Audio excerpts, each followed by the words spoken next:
오늘은 7월 23일 에스겔 29장 1절부터 16절까지입니다. 오늘 본문은 에스겔이 이번에는 애굽에 대한 심판, 하나님의 애굽을 심판하실 것을 예언하는 장면이 나옵니다. 애굽은 이스라엘과 조금 중요한 관계였어요.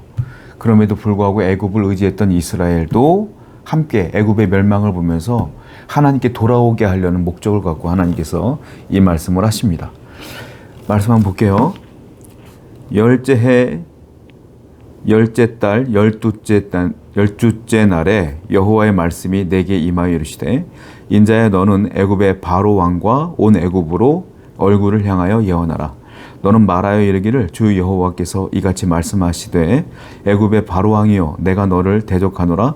너는 자기의 강들 가운데 누운 큰 악어라. 스스로 이르기를, 나의 이 강은 내 것이라.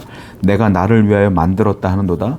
내가 갈고리로 네 아가미를 꿰고 너의 강의 고기가 네 비늘에 붙게 하고 네 비늘에 붙은 강의 모든 고기와 함께 너를 너의 강들 가운데서 끌어내고.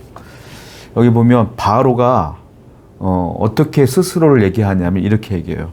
나일강, 애굽의 나일강이 젖줄이죠. 어떻게 보면 생명수죠. 그 나일강을 통해서 농사를 짓고 가뭄이 있어도 나일강을 마르지 않으니까 거기서 애굽 사람들은 번영을 누렸단 말입니다. 그래서 애굽에 있는 모든 백성들은 나일강을 신성시했어요. 그러다 보니까 바로가 뭐라고 말하냐면, 오늘 본문을 보니까 이 나일강은 내 것이라. 바로가 그렇게 말하는 거예요. 내 것이다. 그리고 이 강은 내가 만들었다 라고 말하는 거예요. 이게 무슨 말이냐면 내가 창조했다는 의미예요. 그러니까 바로는 자기를 신격화한 거예요. 자기가 창조주 하나님이라고 말하는 겁니다. 내가 창조주고 내가 이 강을 만들었으니 나를 경배하라, 이렇게 말하는 거예요. 교만이 하늘을 찌르는 거죠. 그랬더니 하나님께서는 이 바로를 뭐라고 표현하냐면, 너는 악어라, 큰 악어라, 이렇게 말해요. 악어라고 말하는 거예요. 그런데 바로를 악어라고 표현하면서 뭐라고 말하냐면, 내가 너를 갈고리로 아가미를 딱 껴서 그 강에서 끌어내리라. 그러면 거기에 살고 있는 물고기들도 너의 비늘에 다 붙어서 같이 끌려 나올 것이다, 이렇게 말하고 있어요. 악어는 물 속에 들어있을 때의 위협적인 거예요. 악어는 물 밖에 나오면 느려요.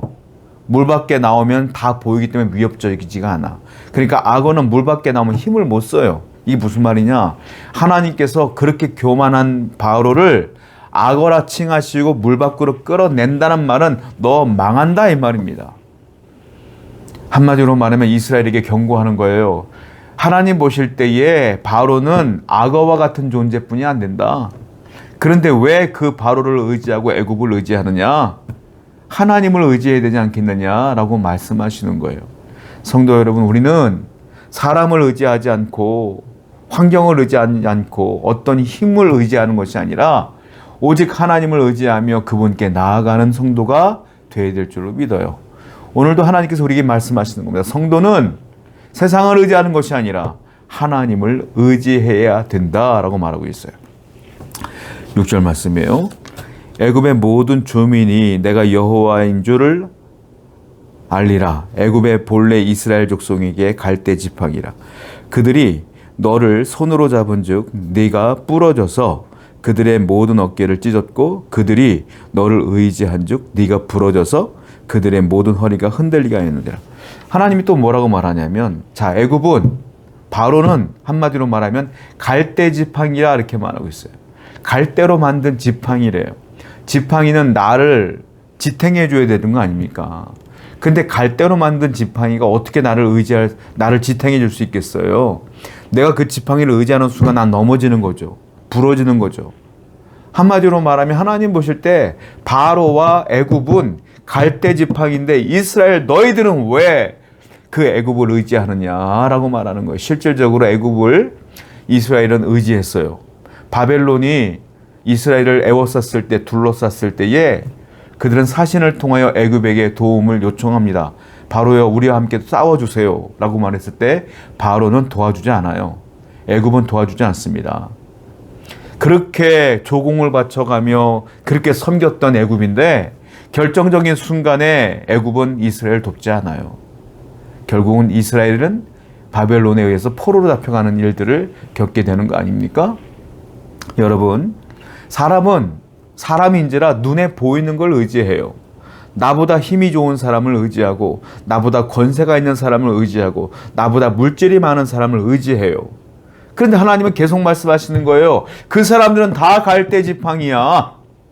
결정적인 순간에 너를 외면할 거야. 나 여호와는 너를 외면치 않는다 라고 말씀하십니다. 성도 여러분, 계속 본문은 강조하고 있는 게 바로를 의지하지 말고 애굽을 의지하지 말고 하나님을 의지하라고 말씀하고 계시는 거예요. 오늘도 어려움을 만나면 하나님을 의지하며 기도로 나아가는 여러분 되기를 축원드립니다. 10절입니다. 그러므로 내가 너와 네 강들을 쳐서 애굽 땅 믹돌에서부터 수엔의 곧 구스 지경까지 황폐한 황무지 곧 사막이 되게 하리니 그 가운데로 사람의 발도 지나가지 아니하며 짐승의 발도 지나가지 아니하고 거주하는 사람이 없이 40년이 지날지라. 내가 애굽 땅을 황폐한 나라들 같이 황폐하게 하며 애굽 성읍도 사막이 된 나라들의 성읍 같이 40년 동안 황폐하게 하고 애굽 사람들은 각국 가운데로 흩으며 여러 민족 가운데로 해치리라. 주 여호와께서 이같이 말씀하셨느니라. 40년 끝에 내가 만민 중에 흩은 애굽 사람을 다시 모아내되 애굽에 사로잡힌 자들을 돌이켜 바드로스 땅 곧 그 고국 땅으로 돌아가게 할 것이라. 그들이 거기에서 미약한 나라가 되되. 하나님이 뭐라고 말씀하시냐면, 하나님이 그래서 여기 지명이 나오는데 믹돌이란 나와요. 믹돌에서부터 수에네까지 황폐케 하리라. 믹돌은 애굽의 최북단에 있는 도시예요. 수에네는 최남단에 있는 도시예요. 그러니까 남쪽부터 북쪽까지 다 황폐하게 된다. 이게 40년이라는 거예요. 그리고 애굽은 망한다는 거죠. 사람도 안 다니고 짐승도 안 다니는 황폐한 나라가 될 것이라는 거예요. 그런데 이 심판이 있은 뒤에 하나님은 다시 애굽 사람들을 돌아오게 한다 이 말이에요. 그런데 돌아왔으나 예전과 같은 강대국은 못 된다. 보니까 뭐라고 했습니까? 거기에서 미약한 나라가 되되 이렇게 써 있어요. 하나님은 애굽을 심판하십니다. 그리고 이스라엘도, 애굽을 의지했던 이스라엘도 심판하십니다. 그런데 하나님은 애굽도 회복시키십니다. 이스라엘도 회복시키십니다. 자, 하나님의 심판의 목적이 나와요. 무엇일까요? 하나님은 심판을 해서 그들을 멸절하는 게 목적이 아니에요. 그들에게 이 심판을 통하여 다시 돌아올 기회를 주고 깨달을 기회를 주고 회개할 기회를 주는 거예요. 그리고 그들이 돌이킬 마음을 먹으면 돌아오게 하시고 회복의 마음과 회복의 역사를 이루신다라는 것이죠. 하나님의 심판의 목적은 뭐냐면, 이스라엘 너희들 다시는 애굽 의지하지 마라. 다시는 눈에 보이는 것 의지하지 마라. 눈에 보이는 것 의지했더니 너희들도 망하잖아. 그러니까 다시 돌아와서 나를 의지해 라고 말씀하시는 거예요. 하나님이 우리를 심판하실 때는 목적이 있어요. 다시 그 죄를 짓지 마라 이거예요. 오늘도 혹시 삶을 살다가 어려움이 있거나 염려가 있습니까? 어쩌면 그것이 여러분들에게 주신 하나님의 심판일 수 있고 징계일 수 있겠죠. 그러면 우리가 그 징계 가운데 내가 어떤 것을 잘못했는가를 되돌아보고 회개하며 그 죄로부터 멀어지고 하나님께 돌아와 하나님의 역사를 이루고 하나님을 의지하며 살아가는 여러분 되어야 될 줄로 믿습니다. 기도하겠어요. 세상이 아니라 하나님만을 의지하는 성도들 되게 하여 주시옵소서. 예수님의 이름으로 기도드렸습니다. 아멘.